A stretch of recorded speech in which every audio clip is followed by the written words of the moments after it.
people being paid. Maybe we should pay people additional money, but I don't think it's efficient in society to pay people more than their market wage.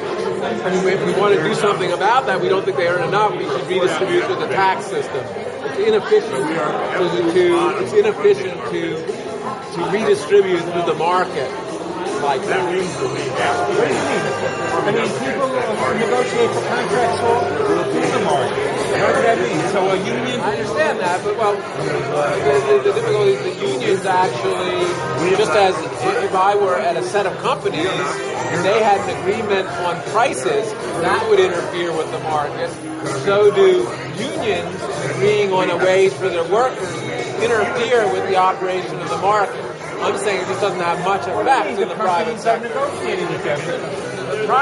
private, I'm giving you this example. A lot of private companies together set prices. That's illegal. And the reason it's illegal is that interferes with the market allocations of goods and services. I'm with you. You don't need any pretensions in that area. The issue is if the employers, if the employers agree to a bargaining thing, what's wrong with that? Well, they agreed individually to it, but of course they wouldn't unless the employees had a right to strike that was protected by law. Otherwise, indeed, under the antitrust laws, it would be illegal. It would be illegal for us to agree that I won't work for you on the basis that would be price fixing. So that's why unions are an exception to this general rule against, which we have laws against entities being able to. But what about the claim that the person doesn't have any power to negotiate against?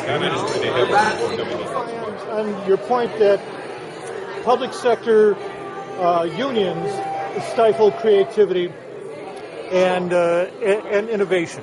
I'm not being unkind to actually the employees there, but the structure of a union means, because the union needs to be voted into office, that they're interested in their median, their average worker. And a lot of average workers, quite understandably, they don't want to have change. They don't want to have different things happen. But for me, the most important thing, particularly in education, is to have the ability to innovate. And that's why unions are in tension with a vigorous system of innovation. What innovations in particular do you see stifled in the public sector?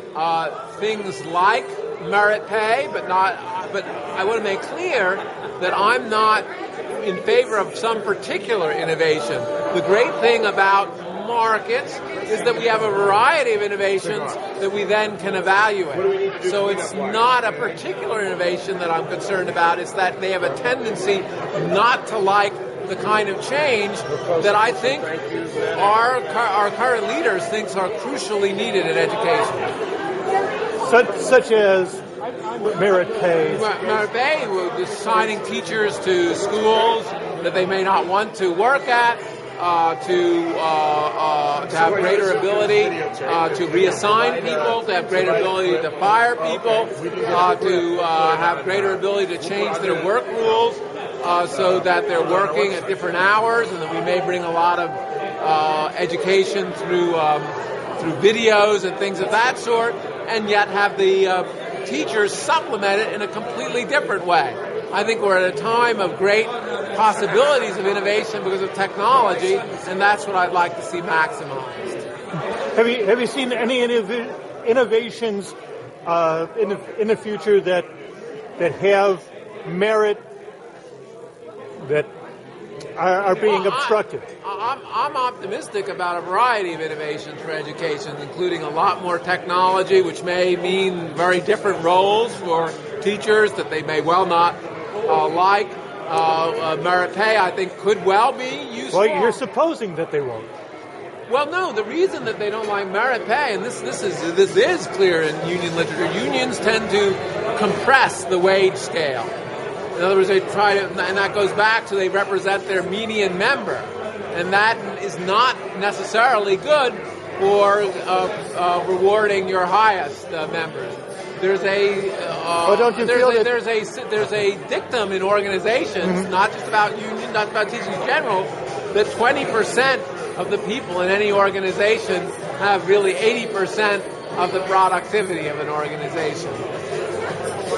Well, thank you so very much for. Okay, so does that help you? Well, it sure does. Sure does.